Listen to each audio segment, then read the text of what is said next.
দর্শক আমন্ত্রণ জানাচ্ছি বিনোদন ভিত্তিক সংবাদ বুলেটিন কালের বিনোদনে। দেশ বিদেশের বিনোদনের নানা খবর নিয়ে সাথে আছি আমি শার্লিন। প্রায় ৩ দশক ধরে ঢাকাই সিনেমার দাপুটে অভিনেতা মিশা সওদাগর শুরু করেছেন তার নতুন সিনেমার কাজ।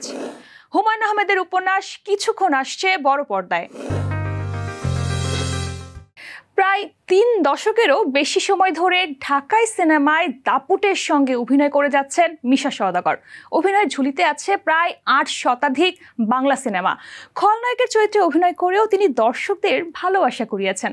অভিনয়, সংলাপ আর উপস্থিতি সব মিলিয়ে মিশা সওদাগর আজও ঢাকাই চলচ্চিত্রের শক্তিমান অভিনেতাদের একজন।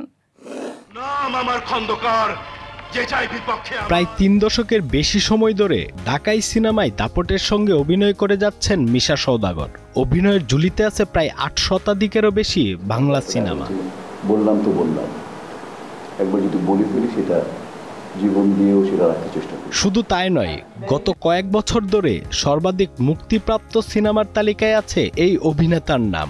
সম্প্রতি চিকিৎসা শেষে দেশে ফিরেছেন এই খল অভিনেতা। শুটিং শুরু করেছেন নতুন একটি সিনেমার, যার নাম তসনস। বাংলাদেশের সবচেয়ে কমার্শিয়াল ছবি সাকসেসফুল ডিরেক্টর বদিউল খোকনের সেট এটা। এটা item song plus and climax, কি বলবো, ব্যয়বহুল প্লাস হচ্ছে খুবই সুন্দর একটা সেট এবং লাইট অসাধারণ লাইট।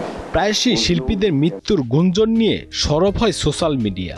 বিভ্রান্ত হয় ভক্ত শ্রোতারা। বিষয়টি নিয়ে একটু উদ্বেগ প্রকাশ করলেন এই অভিনেতা। যে কাঞ্চন ভাই মারা গেছেন, এটা সেটা, ও তার আগে আমাকে মেরে ফেলছিল, ওর আগেও আমাকে মেরে ফেলছিল। তো এরকম আমি আপনাদের মধ্যে মানে বিনয়ের সাথে যারা এগুলো কন্টেন্ট বিক্রি করেন তারা তো আমাদের দেশের মানুষ, তারা নিশ্চয়ই তারা আমাদের মতোই বাঙালি, তারা আমাদের মতো কৃষ্টি কালচারে বড় হয়েছেন। ভাই হয়তোবা আপনি অনেক মিশা সওদাগর, ইলিয়াস কাঞ্চন নাম দিয়ে অনেক ভিউ পেয়ে যাবেন, কিছু টাকা ইনকাম হবে, কিন্তু ভাই আমরা মোরালি খুব উইক হয়ে যাই এবং আমাদেরকে নিশ্চয়ই আপনারা আমাদেরকে ভালোবাসবেন। আপনাদের ভালোবাসার জন্য আমরা অলমোস্ট জীবনটাই দিয়ে দিয়েছি। সবশেষ ঈদে মুক্তিপ্রাপ্ত সিনেমা বরবাদে বাবা চরিত্র অভিনয় করে দর্শকের মন জয় করেন তিনি। তাই জীবনের এই ক্যারিয়ারে এসেও পিছনের গল্পগুলো বলে গেলেন স্বাচ্ছন্দ্যে। লাস্ট আমার ছবি বরবাদ, মেইন ক্যারেক্টার আমি সাকিবের বাবা, দেন ইনসাফ, ওটাতে ছিলাম আমি মেইন ক্যারেক্টার ভিলেন। এবং আজকেও যে ছবিতে আমি কাজ করছি, আর নতুন যে ছেলেরা আসতে যাচ্ছে আজকে ইন্ডাস্ট্রিতে, সেও মানে প্রডিউসার ডিরেক্টররা যায় মিশার সাথে ভিলেন করে, অ্যাক্টিং করে, ফাইট করে, নাচ গান দিয়ে কম্পিটিশন করে তারপরে আসুক। তো এটাই হচ্ছে যে মানে আমি প্রতিনিয়ত চেষ্টা করে যাচ্ছি যে আমি যাতে নিজেকে ঠিক রাখতে পারি, যতটুকু আমার তৌফিক, যতটুকু আমার মেধা, যতটুকু আমার চেষ্টা থাকে, চেষ্টার শেষ বিন্দু পর্যন্ত আমি চাই যাতে ভালো হয়। এখন আর স্রোতে গা বাসাতে চান না এই অভিনেতা। ভালো কিছু কাজ করে রয়ে যেতে চান দর্শকের মনে। 1 লাখ টাকা তোমারে বাইলা দিলাম। জাকির আহমেদ, কালের কণ্ঠ। এবার কথা সাহিত্যিক হুমায়ূন আহমেদের উপন্যাস কিছুক্ষণ নিয়ে নির্মাণ হতে যাচ্ছে পূর্ণদৈর্ঘ্য চলচ্চিত্র, যেটি নির্মাণ করতে যাচ্ছেন পরিচালক তানিম নূর। সেখানে একসঙ্গে অভিনয় করতে যাচ্ছেন মোশাররফ করিম ও চঞ্চল চৌধুরী। তবে বিষয়টি নিয়ে এখনও পরিচালকের কোনো মন্তব্য পাওয়া যায়নি। তবে জানা গিয়েছে হুমায়ূন আহমেদের 2 পরিবার থেকেই গল্পটি নিয়ে কাজ করার অনুমতি পেয়েছে পরিচালক। ডিসেম্বরে শুরু হতে পারে সিনেমাটির দৃশ্য ধারণ। সিনেমাটি আসছে রোজার ঈদে প্রেক্ষাগৃহে মুক্তির পাশাপাশি ছবিটি দেখা যাবে একটি স্বনামধন্য OTT প্ল্যাটফর্মে। দর্শক, সময় হলো ছোট্ট একটা বিরতির। ফিরে এসে জানবো বলিউডের সুরের মঞ্চে বাঙালির জয়। 2 বাংলার গানে নতুন সেতুবন্ধন ভেঙে গেল। একমাত্র স্মার্ট সিটি বসুন্ধরা, আধুনিকতায় এক ধাপ এগিয়ে। দর্শক, বিরতির পর আবারও স্বাগত জানাচ্ছি বিনোদন ভিত্তিক সংবাদ বুলেটিন কালের বিনোদনে। সাথে আছি আমি শার্লিন। শ্রী 2 সিনেমার আজ কি রাত গানটি বদলে দিয়েছে কণ্ঠশিল্পী মধুবন্তী বাগচির সুরের মোড়। এই গানই এনে দিয়েছে তাকে ফিল্মফেয়ার অ্যাওয়ার্ডে সেরা নারী গায়িকার খেতাব। তবে জানেন কি, এই কণ্ঠশিল্পী নাকি বাঙালি। শ্রী 2 সিনেমার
হিন্দি গান, যার মধ্যে অন্যতম আজ কি রাত, কর্মজীবনের মোড় ঘুরিয়ে দেওয়া ইতিহাস। সাজিয়া ইসলাম, কালের কণ্ঠ। বাংলা গানে নতুন এক সেতু বন্ধন। গীতিকার গালিব সর্দারের লেখা গান ভেঙে গেলতে কণ্ঠ দিয়েছেন ভারতের জনপ্রিয় শিল্পী শিলাজিৎ মজুমদার। গানটি প্রকাশ হয়েছে গানচিল মিউজিক থেকে। ভেঙে গেল স্বপ্ন আমার, শব্দ হলো না, এমন কথার এই গানটি সুর করেছেন সাদিউল আলম জীবন, সঙ্গীতায়োজন করেছেন বাবি। কলকাতার নিয়োগিস প্লেসে রেকর্ড হওয়া গানটির ভিডিও নির্মাণ করেছেন রাহি আব্দুল্লাহ।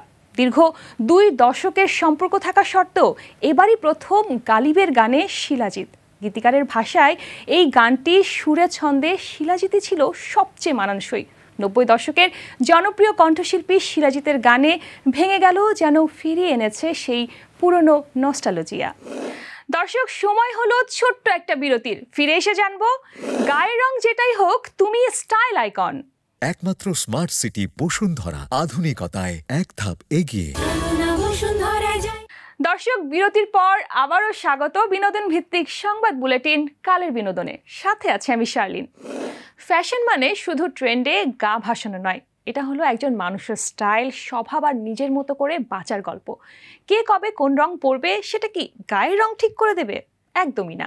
চলুন দর্শক, আমরা জেনে নিই কে কোন রঙে ঝলমল করবে।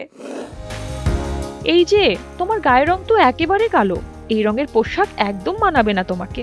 উফ, তুমি তো শ্যামলা, এসব রং পরো কেন? এরকম কথা হর হামেশাই শোনা যায়। কিন্তু আসলে কি গায়ের রং অনুযায়ী পোশাক বেছে নিতে হবে? কালো বা শ্যামলা মানেই কি কম অপশন? না, একদমই না। ফ্যাশন মানে নিজেকে প্রকাশ করার আনন্দ। সেটা গায়ের রং, গড়ন বা সমাজের নিয়মের গণ্ডিতে আটকে পড়ার কিছু নয়। গায়ের রং ফর্সা হলে অনেকেরই মনে হয়, আহা, যে কোনো রং পরলেই বুঝি রাজকন্যার মতো লাগবে। কিন্তু আসলে ব্যাপারটা এতটা সোজা না, বরং হালকা রঙে তাদের মার্জিত লাগে। আবার সব গাঢ় রঙও সবার সঙ্গে মানায় না। শ্যামলা ত্বক হলে উজ্জ্বল রং যেমন বাসন্তী, কমলা, হলুদ, মেরুন এসব একেবারে লাবণ্য বাড়িয়ে দেয়। তবে খুব গাঢ় রঙে ত্বক আরো ডার্ক লাগতে পারে, তাই একটু বুঝে নিতে হয়। আর গায়ের রং যদি হয় একটু কালোর দিকে, তখনও কিন্তু ফ্যাশনে কোনো বাধা নেই। ডার্ক পোশাক পরলে মেকআপ ও গহনা হালকা রাখলে ব্যালেন্স তৈরি হয়। ওড়না যদি রংচঙে হয়, জামা হালকা রঙের হলে চমৎকার লাগে। সাজগোজ আর রঙের বেছে নেওয়ার ভারসাম্য থাকলেই যে কোনো রঙে দারুণ লাগতে পারে। আয়নায় একবার দেখে নিয়ে নিজের মতো করে মেলালে সব রঙই হতে পারে তোমার। শার্লিন সুমি, কালের কণ্ঠ। দর্শক, এই ছিল বিনোদন ভিত্তিক সংবাদ বুলেটিন কালের বিনোদনের আজকের আয়োজন।